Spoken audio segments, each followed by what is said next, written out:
Rights and direct principles of state policy भाषा हिंदी। शब्द संख्या लगभग फाइदन शब्दें। प्रस्तावना भारतीय संविधान विश्व के सबसे विस्तृत संविधानों में से एक है, जिसमें नागरिकों के अधिकारों और सरकार के कर्तव्यों को स्पष्ट रूप से परिभाषित किया गया है। इनमें दो सबसे महत्वपूर्ण स्तंभ हैं, मौलिक अधिकार और राज्य के नीति निदेशक तत्व।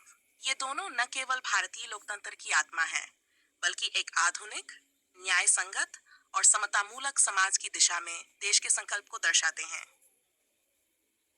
मौलिक अधिकार, नागरिकों की सुरक्षा की डाल। परिभाषा और उद्देश्य। मौलिक अधिकार वे अधिकार हैं जो संविधान द्वारा भारत के प्रत्येक नागरिक को दिए गए हैं और जिन्हें न्यायपालिका द्वारा सुरक्षित किया जाता है। इनका उद्देश्य है व्यक्तिगत स्वतंत्रता की रक्षा करना और सामाजिक, आर्थिक व राजनीतिक समानता सुनिश्चित करना। संविधान के अनुच्छेदों में उल्लेख। मौलिक अधिकार संविधान के भाग रीड अनुच्छेद 2 से 22 में वर्णित हैं। ये अधिकार न्यायिक रूप से लागू होते हैं, यानी यदि सरकार या कोई संस्था इनका उल्लंघन करती है तो नागरिक उच्च न्यायालय या सर्वोच्च न्यायालय में याचिका दायर कर सकते हैं। भाग 2 मौलिक अधिकारों के प्रकार। समता का अधिकार अनुच्छेद 14 से 18। कानून के समक्ष समानता, जाति, धर्म, लिंग आदि के आधार पर भेदभाव का निषेध, छुआछूत का अंत, उपाधियों का उन्मूलन। 2 स्वतंत्रता का अधिकार राइट टू फ्रीडम अनुच्छेद 19 से वो शेड्यूल। अभिव्यक्ति की स्वतंत्रता, शांतिपूर्ण सभा संगठन बनाने, भारत में कहीं भी आने जाने, बसने व व्यवसाय करने का अधिकार। जीवन और व्यक्तिगत स्वतंत्रता का अधिकार आर्टिकल। गिरफ्तारी और हिरासत के खिलाफ सुरक्षा।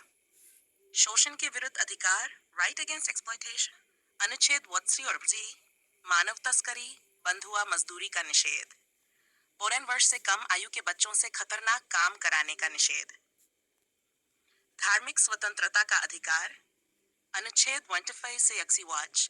धर्म अपनाने, मानने और प्रचार करने की स्वतंत्रता। धार्मिक संस्थाओं का प्रबंधन, धार्मिक करों से छूट। संस्कृति और शिक्षा संबंधी अधिकार राइट्स अनुच्छेद 9 और 30। भाषाई, सांस्कृतिक अल्पसंख्यकों को अपनी संस्कृति संरक्षित रखने का अधिकार। अल्पसंख्यकों को अपनी शैक्षणिक संस्थाएं स्थापित करने और चलाने का अधिकार। 6 संवैधानिक उपचारों का अधिकार राइट टू कॉन्स्टिट्यूशनल रेमेडीज अनुच्छेद 3 यदि कोई मौलिक अधिकार उल्लंघन हो तो सर्वोच्च न्यायालय तक पहुंचने का अधिकार। डॉ अंबेडकर ने इसे संविधान की आत्मा कहा था। भाग 3 मौलिक अधिकारों की विशेषताएं। ये और राज्य दोनों पर बाध्यकारी है। आपातकारी है। आपातकाल के दौरान कुछ अधिकार निलंबित किए जा सकते हैं। इन अधिकारों में सीमाएं हैं, जैसे सार्वजनिक व्यवस्था, नैतिकता आदि। भाग 6 राज्य के नीति निदेशक तत्व, परिभाषा और उद्देश्य। राज्य के नीति निदेशक तत्व संविधान के भाग वी अनुच्छेद 36 से 51 में वर्णित है। ये वे नीतियां हैं जिनका अनुसरण करके राज्य एक कल्याणकारी राज्य की स्थापना कर सकता है। इन तत्वों का उद्देश्य सामाजिक और आर्थिक न्याय को बढ़ावा देना है। भाग 5 नीति निदेशक तत्वों के प्रमुख वर्गीकरण। 1 सामाजिक और आर्थिक कल्याण के सिद्धांत। सभी नागरिकों को न्याय, शिक्षा, स्वास्थ्य और काम की समान सुविधाएं देना। समान वेतन, श्रमिक अधिकार। गांधीवादी सिद्धांत। ग्राम पंचायतों की स्थापना, खादी और कुटीर उद्योगों को प्रोत्साहन, शराबबंदी और पशु हत्या पर रोक। अंतर्राष्ट्रीय सिद्धांत। अंतर्राष्ट्रीय शांति और सुरक्षा को बढ़ावा देना, युद्ध का निषेध।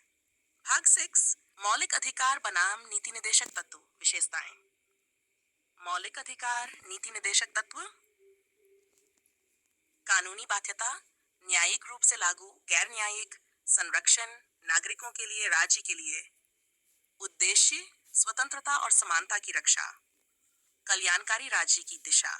हालांकि प्रारंभ में नीति निदेशक तो न्यायिक रूप से बाध्यकारी नहीं थे, परंतु केशवानंद भारती केस और मिनर्वा मिल्स केस के बाद सुप्रीम कोर्ट ने यह माना कि नीति निदेशक तत्व संविधान के मूल ढांचे का हिस्सा हैं। भाग 7 महत्वपूर्ण संशोधन और न्यायिक व्याख्याएं। 44वां संविधान संशोधन। संपत्ति का अधिकार मौलिक अधिकार से हटा दिया गया। केशवानंद भारती केस।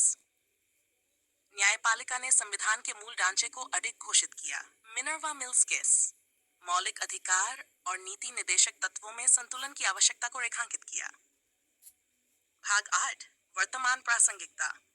आज जब समाज आर्थिक विषमता, पर्यावरणीय संकट और जातीय तनावों का सामना कर रहा है, मौलिक अधिकार और नीति निदेशक तत्व एक मजबूत नैतिक और संवैधानिक दिशा प्रदान करते हैं। उदाहरण: शिक्षा का अधिकार आरटीई एक्ट, भोजन का अधिकार national food security act 2000, panchayat Raj संस्थाओं को सशक्त करना, मिसवा संविधान संशोधन। निष्कर्ष: मौलिक अधिकार और नीति निदेशक तत्व भारतीय लोकतंत्र के दो पहिए हैं, जो सामाजिक न्याय और व्यक्तिगत स्वतंत्रता दोनों की रक्षा करते हैं। एक ओर जहां मौलिक अधिकार नागरिकों को अत्याचार से बचाते हैं, वहीं नीति निदेशक तत्व एक बेहतर, समान और समृद्ध भारत के निर्माण की दिशा दिखाते हैं। इन दोनों के समन्वय और संतुलन के बिना संविधान केवल एक कानूनी दस्तावेज रह जाएगा। अतः यह हम सबका कर्तव्य है कि न केवल इन सिद्धांतों की जानकारी रखें, बल्कि इनको अपने जीवन में भी आत्मसात करें।